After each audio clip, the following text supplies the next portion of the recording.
জুমার নামাজ পড়ার জন্য আল্লাহ আগে আগে এসে বসবার তৌফিক দান করেছেন, ওই মহান সত্তার শুকরিয়া জোরে সোরে বলি আলহামদুলিল্লাহ। প্রশংসা যখন করবেন খুব জোরে সোরে করবেন, কারণ আল্লাহ রাব্বুল আলামিন যখন দেখেন তার বান্দা একবার প্রশংসা করে, আসমান জমিনের মাঝে যত ফাঁকা জায়গা আছে নেকের দ্বারা আল্লাহ ভরপুর করে দেন। শুধু তাই নয়, রব্বুল আলামিন তার ফেরেশতাদের মাঝে গর্ব করতে থাকেন যে আমি মানুষকে বানাইতে চেয়েছিলাম, তোমরা মানুষ বানাইতে না করেছিলে। আজকে তাকিয়ে দেখো, মানুষ পবিত্র জুমার দিনে জুমার নামাজ পড়ার জন্য সব কাজ কাম ফেলে, ব্যবসা বাণিজ্য সব ফেলে রেখে, আদরের বিবি বাচ্চার সব সুখ সমৃদ্ধিকে বিদায় করে দিয়ে আমি আল্লাহর ঘরে আগে আগে এসে পাগলের মতো ছুটে এসছে। তোমরা তাকায় দেখো মানুষগুলো আমার কত পাগল। তখন ফেরেশতারা বলতে থাকে, রব্বুল আলামিন তারা কি আপনারাকে দেখেছে? না। তারা কিসের আশায় আপনারা এত ভালোবাসে? একমাত্র আমি রবকে পাওয়ার আশায়, জান্নাত পাইবার আশায়, মাপ পাওয়ার আশায়। ফেরেশতারা জিজ্ঞাসা করে, আল্লাহ আপনারে তারা দেখে নাই, জান্নাত দেখেছে? না। জাহান্নাম দেখেছে? না। তারা কি নেকি বদি দেখেছে যে কি পরিমাণ সওয়াব হবে যদি জুমার নামাজ আগে আগে পড়তে যায়? আল্লাহ বলেন নেকও দেখে নাই। নেক কি রং, কালো না ধলা, নেকের রংটা কি তাও দেখে নাই। হালাকে কোরআনে বলছে, ইল্লা মান তাবা ওয়া আমানা ওয়া আমিলা আমালান সালিহান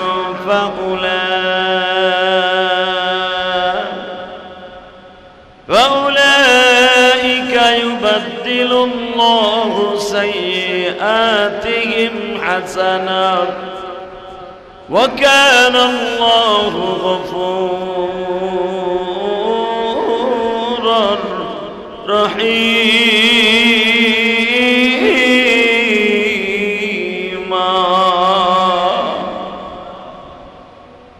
আমি কোরআনে বলেছি সাইয়্যাত গুনাহ হলো আমাবস্যার রাতের অন্ধকারের চাইতে কালো। পৃথিবীতে গুনার মতো কালো জিনিস কিছুই নেই। তাহলে গুনাহ যদি কালো হয়, নেক অবশ্যই সাদা হবে। কথা ঠিক না বেটা? ঠিক না। নেকের রং কি? সাদা। বলেন কি? এ কথা বোঝা যায় না? উত্তর দেন না কেন? নেকের রং কি? বদের রং? হ্যাঁ, যেদিন বিশ্বনবী বললেন নেকের রং হলো বদ, নেকের রং হলো সাদা, আবিয়াস সাদা, আর বদের রং হলো কালো। তো কালো চেহারার রং ছিল হযরতে বেলাল রাদিয়াল্লাহু তাআলা। বেলাল ওজরে কাঁদতেছে, ইয়া রাসূলুল্লাহ আমার চেহারা তো কালো। নেকের রংও সাদা, বদের রং কালো, তাহলে আমি কি গুনাহগারের মধ্যে একজন?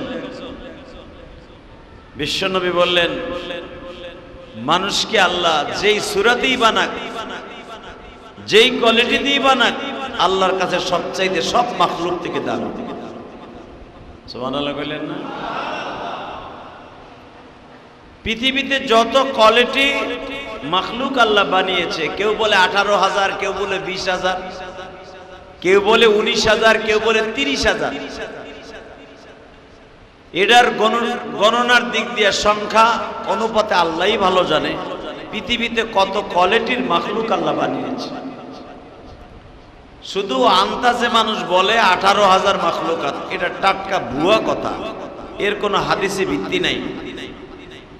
মাখলুক আল্লাহ কত কোয়ালিটির বানিয়েছে একমাত্র কে জানে? জোরে কোন, আরো জোরে। এই যে গাছ, গাছের পাতাটা যে নড়ে, এটা কি মাখলুক না? হ্যাঁ, কথা কন না? আল্লাহ যে কত হাজার কোয়ালিটির গাছ বানিয়েছে এটা আপনার আমিও তো জানি না। সুন্দরবনে গেলে দেখা যায় এক কোয়ালিটির গাছ, আফ্রিকার জঙ্গলে গেলে দেখা যায় এক কোয়ালিটির গাছ, সৌদি আরবে গেলে পাহাড়ি অঞ্চলে দেখা যায় আর এক কোয়ালিটির গাছ। যেই গাছ আমার জীবনেও কোনোদিন দেখিনি। সৌদি আরবে গেলে দেখা যায় পাহাড়ের উপরে বৃষ্টি হলেই ছোট্ট ছোট্ট আমন ধানের মতো কিছু কিছু গাছ জ্বালায়। পাহাড়ের উপরে কিন্তু কোনো মাটি নাই, সব পাথর। তা পাথরের ভিতরে কিভাবে এই ঘাসগুলো হয়? বাতাসে উড়ে উড়ে পাথরের উপরে কিছু বালু পড়ে, বালু। এই বালুগুলা পাথরের গরমে পুড়িয়ে যায়। যেরকম ভাবে আমি দেখাই দেই, বালু আপনি যখন মুড়ি ভাজবেন, মুড়ি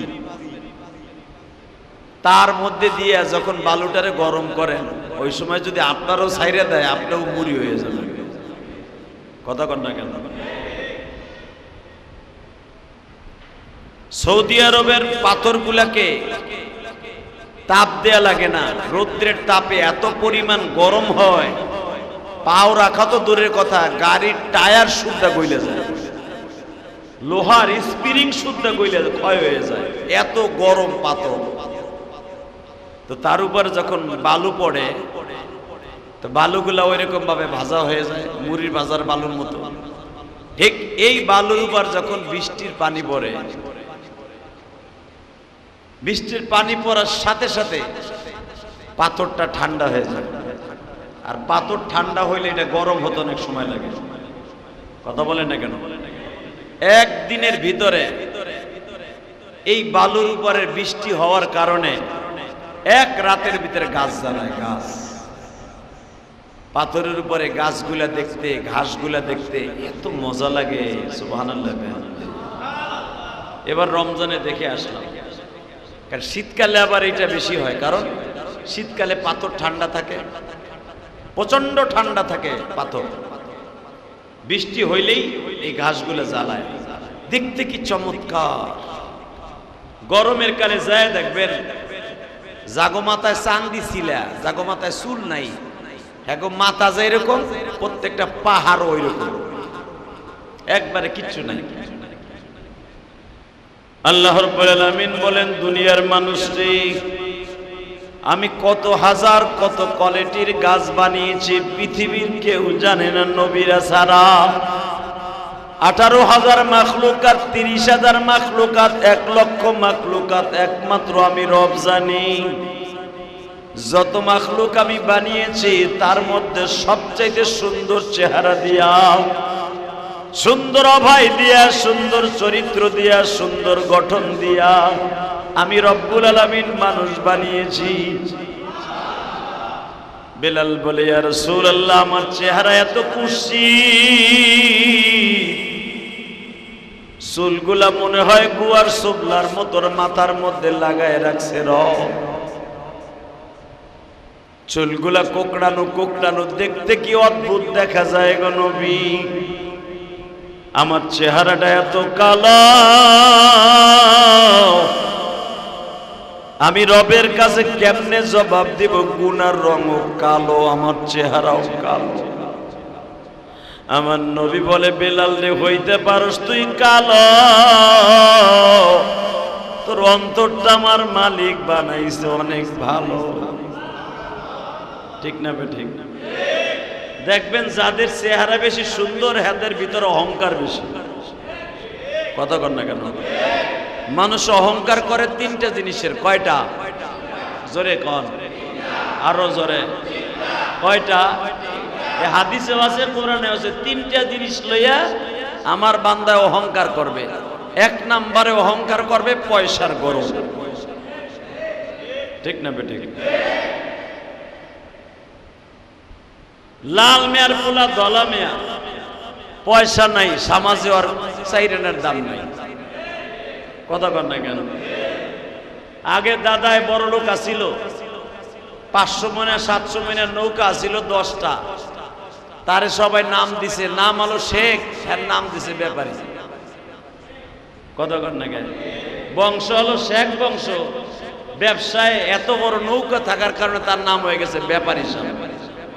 কতক্ষণ না গে শেখ বাদ এখন ব্যাপারী।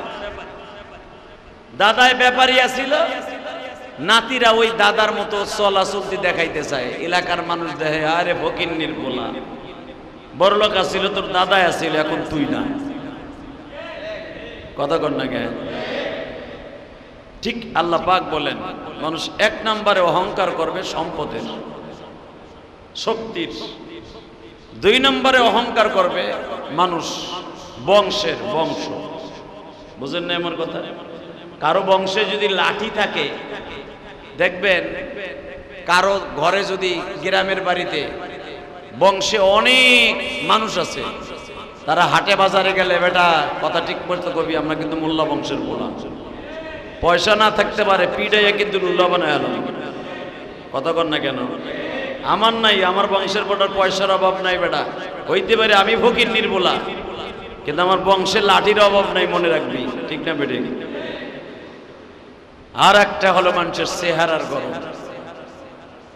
সৌন্দর্য যত ভালো হয় দেখবেন সে সমাজের ভিতরে খুব অহংকারী দেখায়। বেশিরভাগ চেহারা সুন্দর মহিলাকে হইলে অহংকার বাইরে যায়। কতক্ষণ না কেন অহংকার বেশি হয়।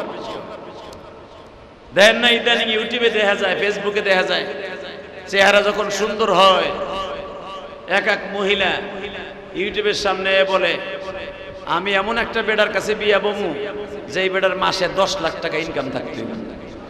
ফকিন্নির মাইয়া পতিতা কোথাকার, কথা বলেন না কেন? তোর 10 লাখ টাকা ইনকাম থাকতে হবে, এর কাছে বিয়ে বলবে এই তোর বাপের কয় টাকা ইনকাম আছে? ফকিন্নির মাইয়া। যারা সত্যিকারে বংশীয় মেয়েরা কোনোদিন এই কথা বলবে না, কপালে যা আছে তাই আছে। কথা বলেন না কেন? যেগুলা দেখবেন বাজারের পণ্য, যেগুলা বিভিন্ন বাজারের পণ্য হয়ে বিক্রি হয় পয়সার কাছে, এরাই শুধু বলতে বাধ্য হয় যে আমি আর কাছে বিয়া বমু যার 3 লাখ টাকা, 2 লাখ টাকা, 1 লাখ টাকা, 5 লাখ টাকা ইনকাম থাকবো। কথা কন না কেন? 10 লাখ টাকা ইনকাম আছে দেখে বিয়া বইলি, 1.5 মাস পরে তোর স্বামী ফেলাস খেলাইয়া মদ মুদ গু খাইয়া সব শেষ। এরপরে তো তোর মদের বোতল দিয়ে পিড়াইবি। কথা কন না কেন? নাহলে স্বামীর মদের পয়সা জোগানের লাগে তোর হোটেলে ভাড়া দিব। এগুলা বলা যাবে না। চেহারার অহংকার দেখাইয়া 10 লাখ টাকা দিলে আমি বিয়া বমু, নাহলে বিয়া বমু না, এটা অহংকারী। কথা ঠিক না? ঠিক। হ্যাঁ রে, তুই তুই এত অহংকার দেখাস। পৃথিবীর ভিতরে দ্বিতীয় খলিফা ছিল হযরত ওমর।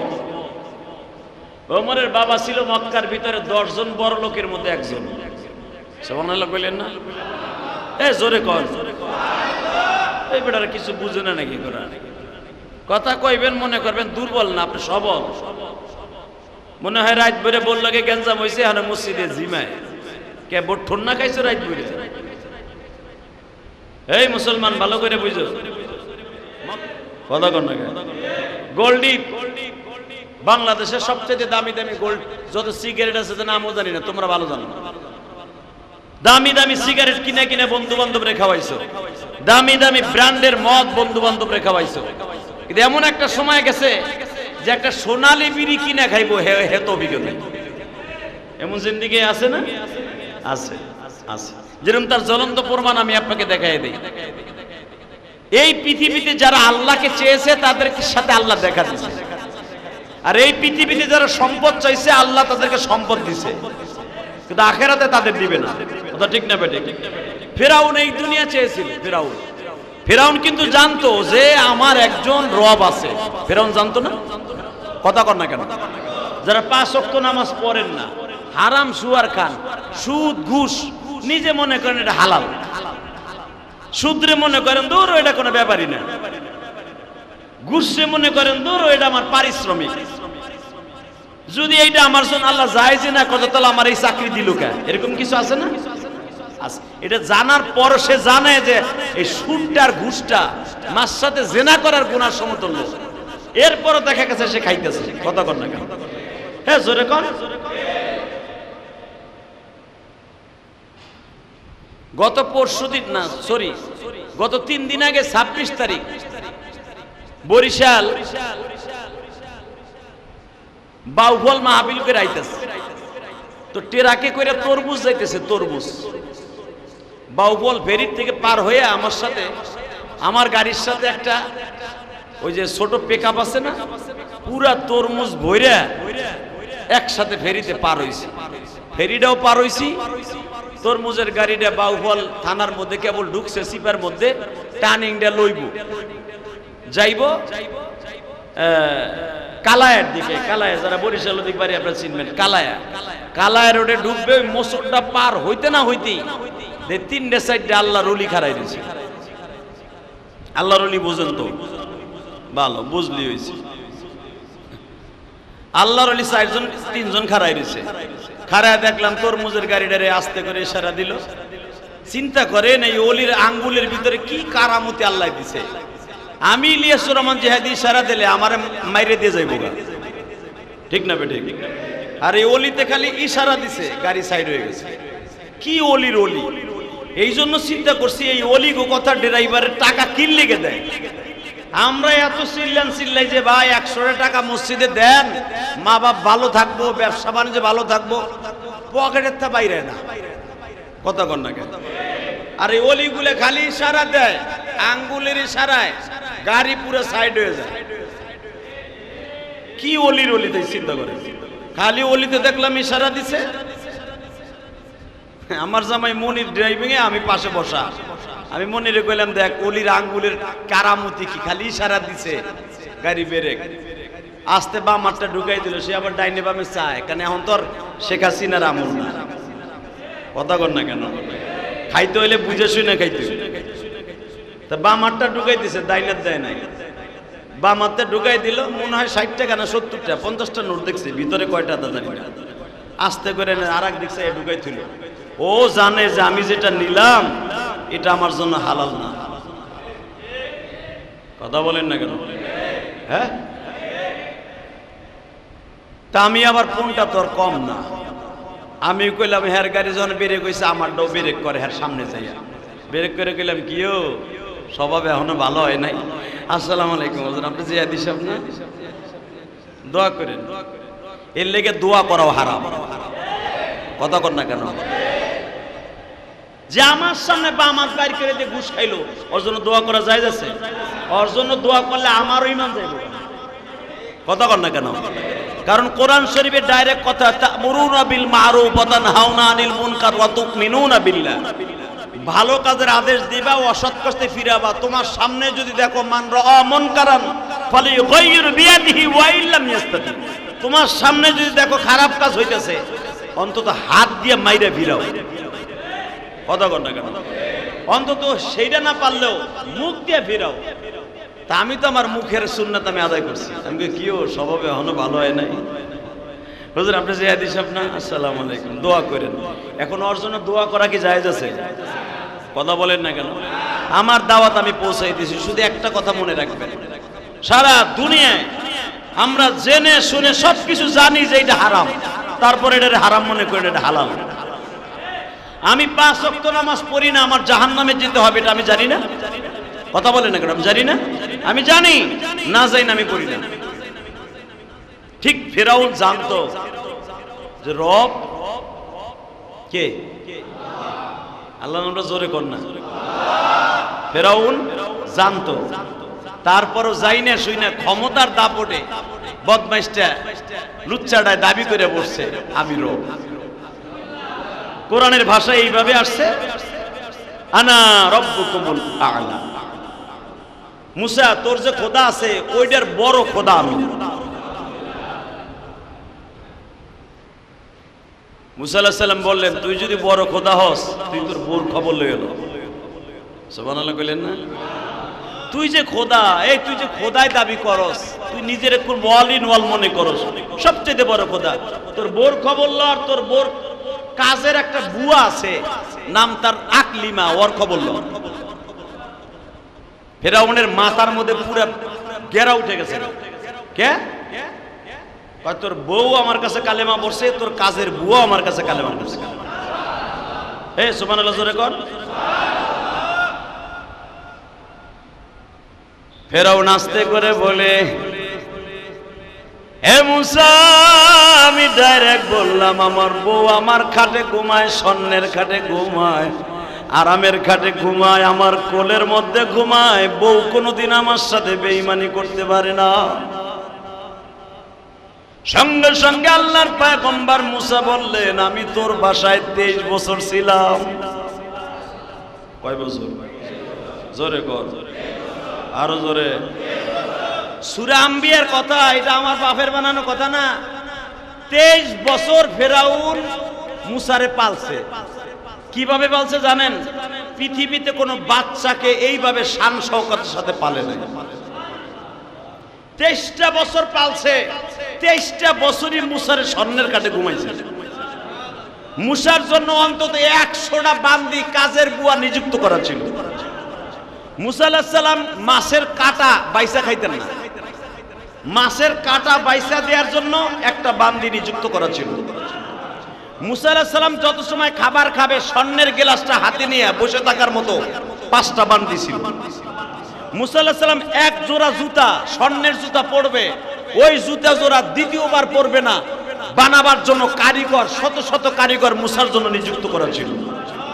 23টা বছর এইভাবে মুসারে পালছে। ডিক্লারেশন দিলেন, এই বদমাইশ মুসা, এই বদমাইশ, নাউজুবিল্লাহ, বদমাইশ ফেরাউন, তুই খবর লয়ে দেখ, তোর বিবি আর তোর কাজের বুয়া আমার কাছে কালেমা পড়ছে। ফেরাউন তো বুঝেন মেজাজ খুব গরম, একটা দৌড় দিয়ে বুরগার গেছে, যাই দেখে আসিয়া তখন তাওরাত কিতাব তেলাওয়াত করতেছে। সুবহানাল্লাহ বলে মসজিদ ভাড়ায় আলাই দেবে। এক হিসাবে দেখা গেল পৃথিবীর কেউ কারো বান্ধবী না, ঠিক না বেঠিক?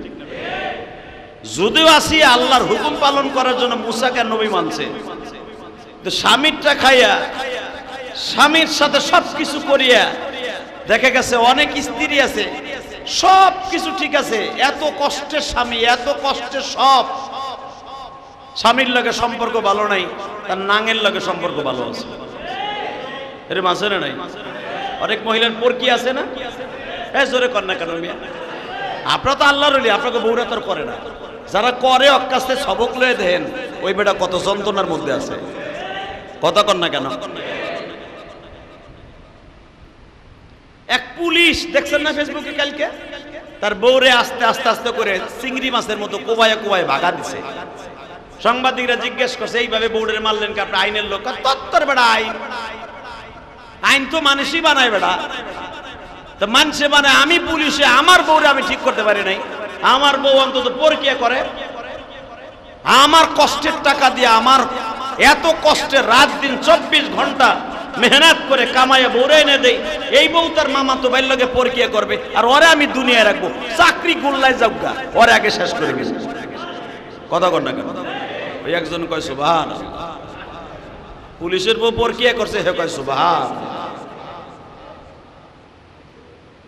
ভালো করে বুঝছেন আল্লাহ। তো মুসা আলাইহিস সালাম জানে যে ফেরাউন তার স্ত্রী তার কথা মানে নাই। ফেরাউনের বিশ্বাস ছিল আমার বউ কোনোদিন আমার অবাধ্য হতে পারে না, আমার যেই পরিমাণ খেদমত আমার বউ করে, আমি চাওয়ার আগে আমারটা হাজির, আমার সবকিছু আগেই হাজির। কিন্তু আসিয়াও বুঝতে দেয় নাই, স্বামীর খেদমত স্বামীর জায়গায়, আল্লাহর খেদমত আল্লাহর জায়গায়, ঠিক না ঠিক? এই জন্যই মা আসিয়াকে মৃত্যুর সময় আল্লাহ জান্নাত দেখাইয়া দুনিয়ার থেকে নিছে। আসিয়া কেন জান্নাত দেখিয়া দুনিয়ার থেকে গেছে? একমাত্র স্বামীর খেদমতের কারণে।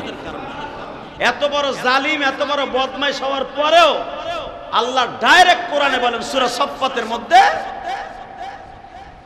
ফেরাউনের বিবি আসিয়াকে আমি জান্নাত দিছি একমাত্র ফেরাউনের খেদমত করার কারণে।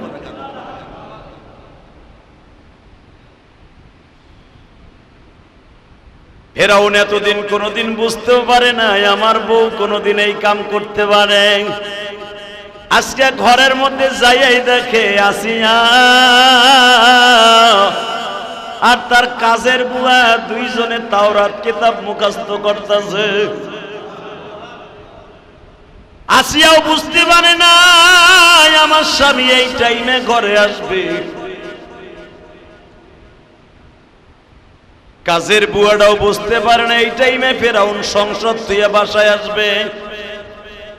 আসিয়াই যখন দেখে দুইজন তাওরাত কিতাব তেলাওয়াত করতেছে, তখনই ফেরাউনের মাথা গরম হয়ে গেল। আসিয়ার চুলের মুটকিটা ধরে বাইরে ফেলে দিল। 19 লম্বা বদমাস। আপনাদের প্রশ্ন আসতে পারে, কারণ ফেরাউনের লাশ তো মিশরে আমিও দেখছি, 2013 সালে আমি দেখছি। ফেরাউন পানির মধ্যে 3000 বছর পরে থাকার কারণে ফেরাউনের লোনা পানিতে হয়তো আর বডি গোছাইয়া মমি করার কারণে ছোট হয়েছে। ও কিন্তু 19 হাত লম্বা। এই বদমাইশ মা আসিয়ার ধরে এমন জোরে একটা আছাড় মারছে, মা আসিয়া একটা চিৎকার দিয়ে বলে, যখন জেনেই ফেলেছো আমি এক খোদাকে বিশ্বাস করি, নবী মুসাকে আমি নবী বলে স্বীকার করেছি, আমি তোমারে চাই না, আমি আমার মাওলারে চাই। আপনারা জানেন আসিয়াকে 3 মাস জেল খাটতে হয়েছে। কয় মাস? 3 মাসের মধ্যে আসিয়াকে এক ঢোক পানিও দেয় নাই শয়তান। কিন্তু দুনিয়ার মানুষ কাউরে না দিলে রব দেয় কি দেয় না?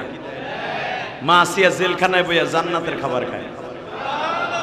ফেরাউন দেখলো আর যদি এইভাবে রাইখে দিই জেলখানায়, 100% ভাবে ওরে দেখিয়া অন্য মহিলা জেলখানার কয়েদিরা কালেমা পড়ে মুসলমান হয়ে যাবে, ওরে রাখা যাবে না।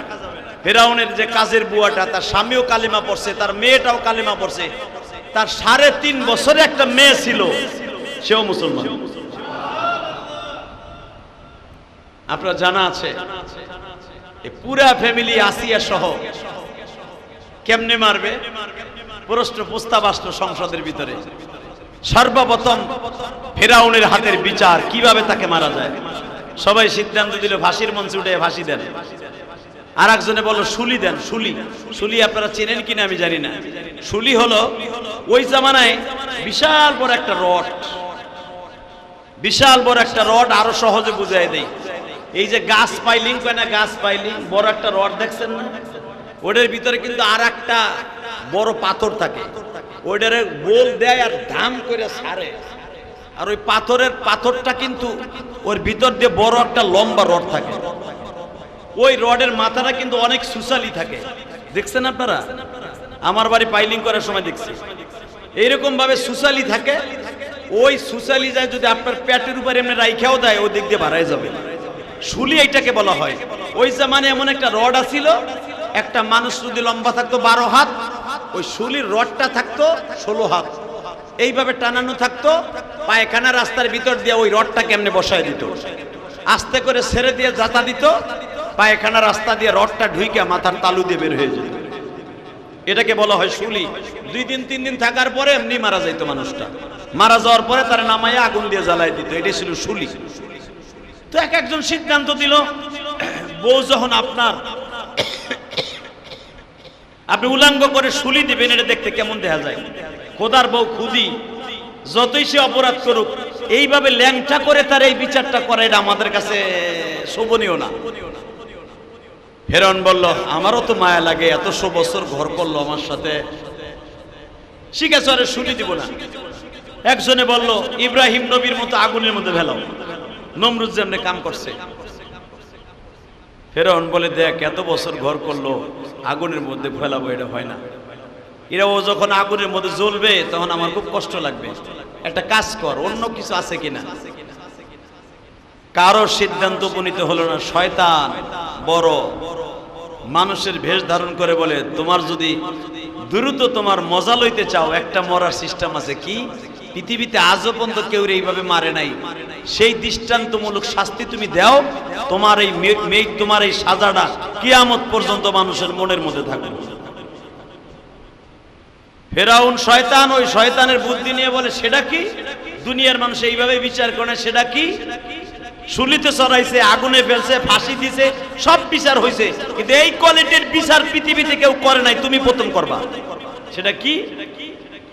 কড়ের মধ্যে তেল জ্বালাও, বিশাল বড় একটা কড়াই বানাও, মনকে মন তেল ঢালো, তৈল ঢাইলা এটারে জাল দাও, জাল দিয়ে যখন থগর বগর উঠবে, পেঁয়াজু আলু সব ভাজার মতো হবে, ফ্রাই করার মতো হবে, তেলের গরম, তখন তোমার বিবিরে আর তোমার কাজের বুয়ারে ছেড়ে দিবা।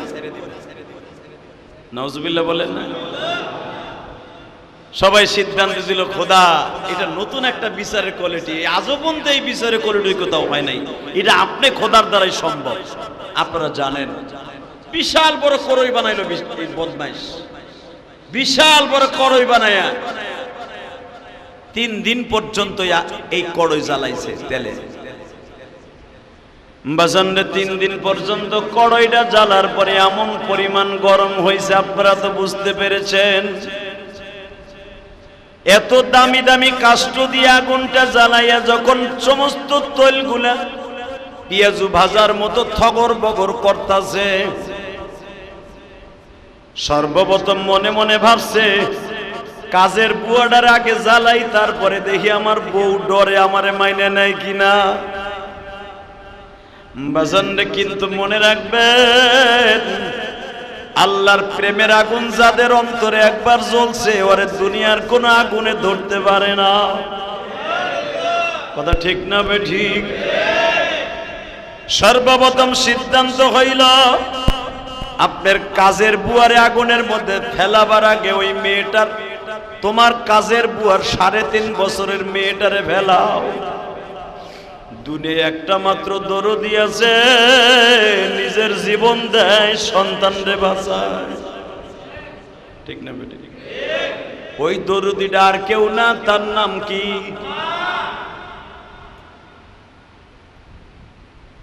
ফিরাউন দেখেন কেমন রাজনীতি করে, 3.5 বছরের বাচ্চাটাকে ধরিয়া নিয়ে হাত পা বাঁধিয়া কাজের বুয়ার সামনে আর আসিয়ার সামনে বলে,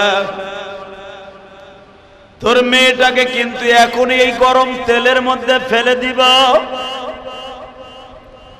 মা চিল্লায় আর বলে, আসিয়া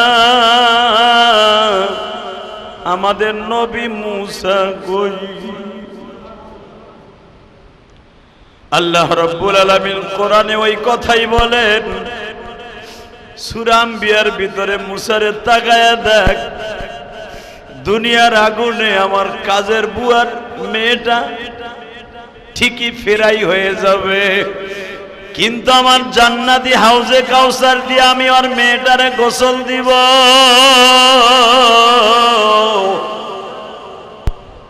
3.5 বছরের মেয়েটাকে যখন বাইন্দা যখন আগুনের মধ্যে ফেলবে, তখনও কাজের বুয়াটারে বলতেছে, এখনো তুই কালেমাটা ছাইরা দে। আমি আপনাদের সামনে বলতে চাই, ওই বুয়ারও কালেমা তোমারও কালেমা একই কালেমা। তার কালেমা আর তোমার কালেমা কিন্তু এক ছাড়া দুই না, একই কোয়ালিটির ইবাদত, একই আল্লাহ, একই ইসলাম, একই সব গো বাবা। 3.5 বছরের মেয়েটারে বেঈমান ছেড়ে দিল, মেয়েটা আগুনের মধ্যে পড়িয়াই মায়েরে ডাক দিছে, মা গো তুমি আমার আগুনের মধ্যে ফেলানো দেই খাবার কালেমা ছাইরা দিও না। মা আগুনে ফেলার আগে অনেক চিৎকার মারছিলাম, মা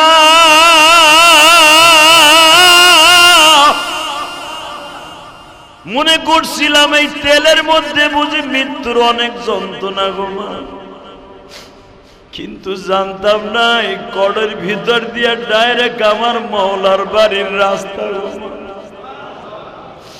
মেয়েটা এত জোরে জোরে চিৎকার মারে বাবা, এই চিৎকার বেঈমান বুঝে না, মা ঠিকই বুঝতেছে। মা হাতটা বাড়ায় বলে, মা গো তুই যা, আমি আসতেছি তোর রাস্তায়। মেয়েটা যখন বাবা একবারে ফেরাই হয়ে গেল, চামড়া হাড্ডি গুলো একবারে কই মাছের মতো ভাজা হয়ে গেছে। এবার ওই মেয়েটার মা বলতেছে, কাজের বুয়া বলতেছে, এবার আমার পালা। এ বাচ্চা, যাইবার আগে একটা কথা বইলা দিয়ে যাইব, আমি মইরা যাব, কোনো দুঃখ নাই, তবে আমার সাথে একটা ওয়াদা দেন, আমার দুইটা মেয়ে, একটা পাঁচজন সদস্যরে আপনি কই মাছের মতো ভাইজা ফেললেন। আমার মনে কোনো দুঃখ নাই যদি আপনার বাড়ি অন্তত 18 বছর আমি কাজের বুয়া হিসাবে কাজ করছি, মুসা পয়গম্বরেরও খেদমত করছি, আপনার কাপড় চোপড়ও আমি ধুইয়া দিছি। আপনি একদিন আমার পরে খুশি হইয়া বলছিলেন, তুই আমার জামা কাপড় এমন ভাবে খেদমত করছস, বল তুই কি চাস। আমি একদিন বলছিলাম আমি আজকে কিছু চামু না, একদিন চামু, সেদিন দিবেন কিনা। তখন আপনি খুশির আনন্দে বলছিলেন, তুই যেদিন যা চাবি আমি তাই দিব। আপনি ভাবতে পারেন আমি বাঁচার লাগে বলবো আমারে ছাইরে দেন না। ওই দিনকার ওয়াদা যদি আপনি খোদা হিসাবে ঠিক রাখেন, এই জনগণের খোদা হিসাবে, তাহলে আমার সাথে যে ওয়াদাটা ছিল, আপনি বলছিলেন যা চাবি তাই পাবি। আমি শুধু একটা জিনিস চাই, আমার ফ্যামিলিতে 5 জন সদস্য, আমরা 5 দিনে তো কই মাছের মতো ফেরাই হয়ে যাব, ভাজা হয়ে যাব। আমাদের এই ভাজা হাড্ডিগুলোকে আপনি ফেলে দিয়েন না। অন্তত মিনহা খলাকনাকুম ওয়া ফিহা নুঈদুকুম ওয়া মিনহা নুখরিজুকুম তারাতান উখরা।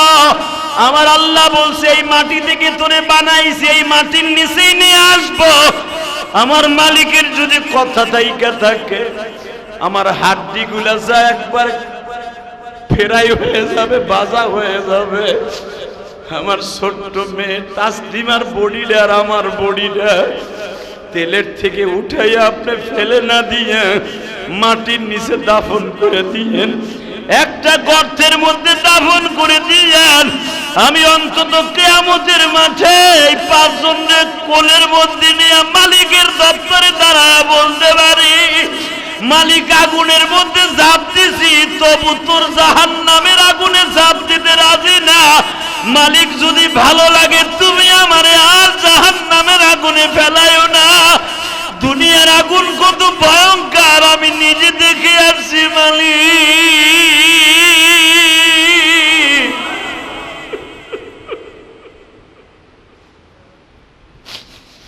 অন্তত আমার ছোট্ট আর 3.5 বছরের মেয়েটাকে আমি বুকের মধ্যে নিয়ে আমার মাওলার আদালতে হাজির হব।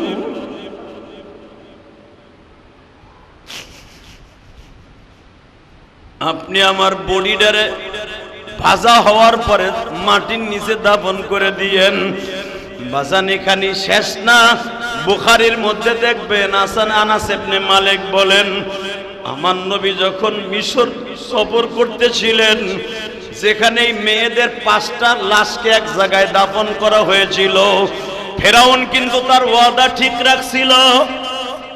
তেলের থেকে তাদের 5টা লাশ উঠাইয়া একবারে বাবা কই মাছের মতো ফেরাই হয়ে গেছে।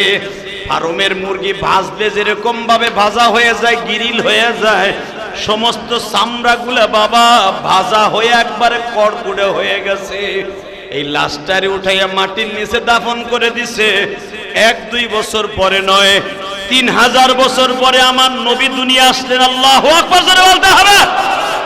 মুসা নবীর মাঝে আমার নবীর মাঝে 3000 বছরের ডিফারেন্স। নবী যখন এই কবরের পাশ দিয়া মিশর যাইতেছিলেন, আমার নবী আবু বকর ওমরের ডেকে ডেকে বলেন, কিরে দেখো তো কোন জায়গার থেকে জান্নাতের খুশবু আসতেছে, দেখো তো কোন গর্তের থেকে জান্নাতের খুশবু আসে। ওই দেশের বাদশাকে ডাক দিছে, ও বাদশা এই জায়গার ইতিহাসটা কি? বাদশা বইলা দিলেন, এই যে সেই কায়রো শহর, যেই শহরে ফেরাউন বাস করত, আর এই যে সেই রুম, যেই রুমের থেকে ধরিয়া নিয়ে এসে ওই কাজের বুয়ার মেয়ে তাসলিমা সহ 5 জনকে দাফন করা হয়েছিল। আমার নবী চোখের পানি দিয়ে ওমরকে বলে, ওমর রে তাকায় দেখ, ওই কঙ্কলের ভিতর থেকে জান্নাতের খুশবু আসতেছে। ওর দেখা যাক কিয়ামত পর্যন্ত এই পাহাড়ের থেকে জান্নাতের খুশবু আসবে রে ওর। 3000 বছর আগে এই 5টা লাশকে এক জায়গায় দাফন করছে আমার মালিক। আমার নাকে জান্নাতের খুশবু, তোমাদের নাকে জান্নাতের খুশবু এনে দিছে। বাজান এখনো পর্যন্ত এই পাহাড়টারে কিন্তু সীসা দিয়া ঢালাই দিয়ে রেখে দিয়েছে মিশরের বাদশা। আমি আপনাদের খেদমত আরজ করতে চাই, কাজের বুয়া যদি সে জান্নাতের খুশবু লইয়া পাহাড়ের নিচে ঘুমায় থাকতে পারে, ঈমান রাখতে যাইয়া যদি কোনো মুহূর্তে কোনো বেঈমানের বিরুদ্ধে মোকাবেলা করার জন্য জীবন দিতে হয়, রাজি আছেন না নাই? রাজি আছেন না নাই? তাহলে দেখা যাবে আগামী কালকে কার ঈমানে কত জোর আছে। হেফাজত ইসলাম বাংলাদেশ, যার কর্ণধর হলেন বাংলাদেশের সমস্ত শ্রেষ্ঠ উলামায়ে কেরাম। কথা বলেন না কেন?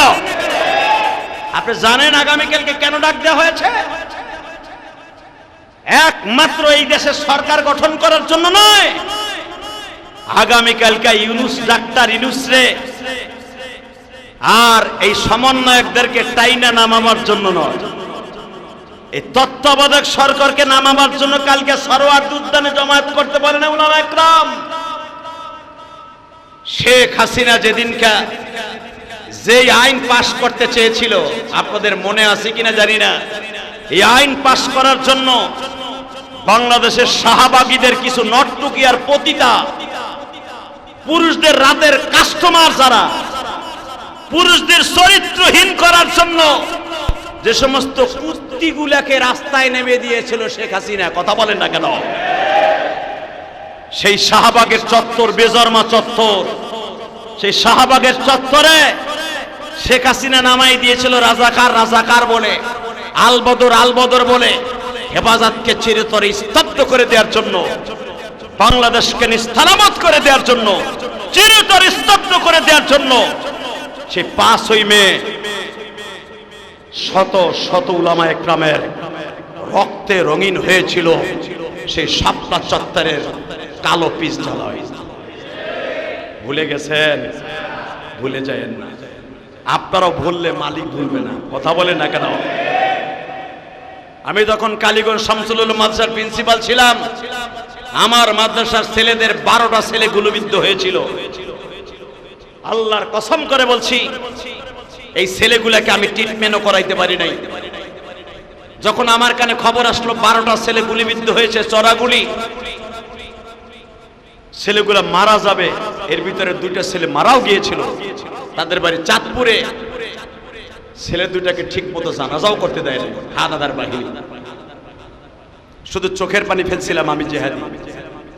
12টা ছেলের 2টা ছেলে মাদ্রাসা আসলো, তাদেরকে খেতা কম্বল দিয়ে ঢাইকে রাখছিলাম। কারণ আওয়ামী লীগের হায়নাগুলো যদি জানে যে আমার মাদ্রাসার ছেলেরা গুলিবিদ্ধ হয়েছে, আমার মাদ্রাসা উড়াই দিবে। আমার কানে খবর আসলো, জিহাদি সাহেব, যদি আপনার মাদ্রাসার কোনো ছেলেকে পাওয়া যায়, মাদ্রাসা কিন্তু আজীবনের জন্য তালা মেরে দেবে। কালীগঞ্জের বড় বড় নেতা গোতা হোতারা তারা এখন একটাও বাংলাদেশে নাই।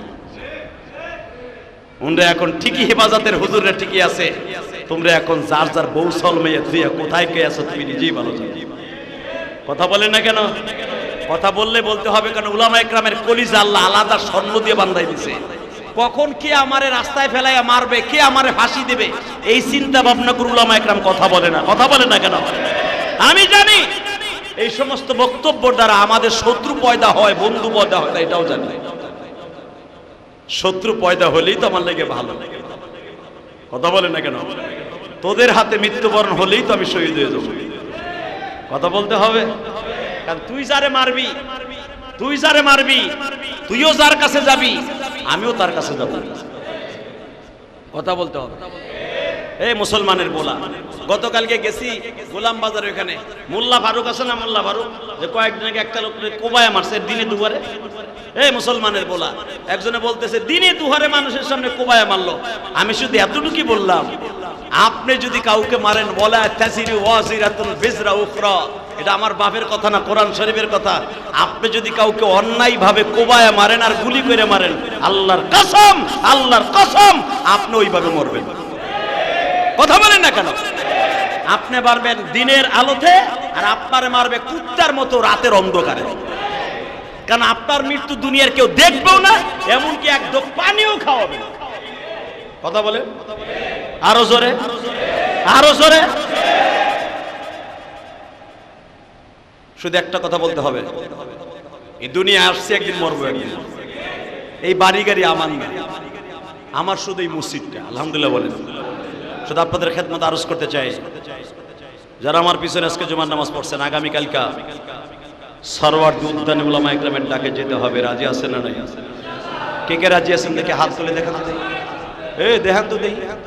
খালি মুসলমান মুসলমান, হুডা হুজ্জা মুসলমান, ঘোড়ার ডিমের মুসলমান। তুমি একদিনের কাম বাদ, যাবো কালকে ইনশাল্লাহ। ইনশাল্লাহ বলেন। পূরণ করে দিব যেই বিশ্বাগুলা, পতিতাগুলা নারীর অধিকারের নামে সমকামিতা চালু করার জন্য শেখ হাসিনার কাছে আইন পাশ করতে চেয়েছিল। আপনি কি চান বাংলাদেশের সমকামিতা চলুক? সমকামিতা বুঝেন? গোড়ার দিন বলে চুপ করে বইছে কুদ্দুস মিয়া। সমকামিতা মানে পুরুষ পুরুষের সাথে স্ত্রীর মধ্যে ব্যবহার করা।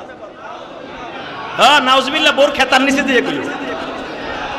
এই সমকামিতা জায়েজের পক্ষে কিছু হিজলার পতিতা রাস্তায় নামছে।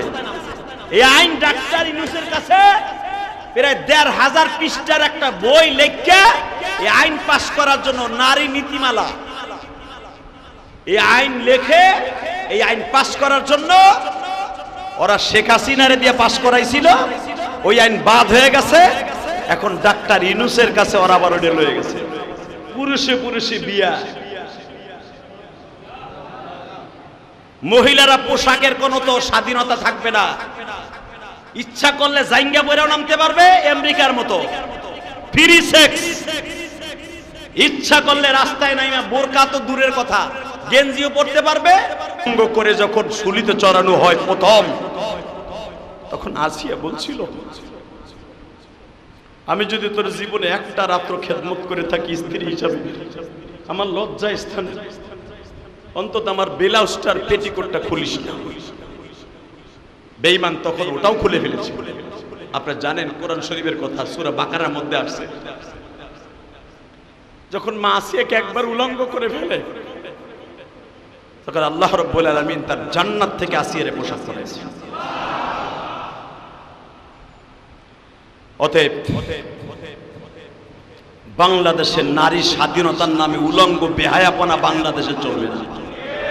এটা শাহজালাল আমানির দেশ, এটা সরমনে আল্লাহর কুতুবের দেশ, এটা তাবলিগওয়ালাদের দেশ, এটা শর্ষিনা আল্লাহর কুতুবের দেশ। এই দেশ উলঙ্গ হইয়া রাস্তাঘাটে চলবি, পেটের মধ্যে আলকাতরা লাগাই দেব। কথা বলেন না কেন?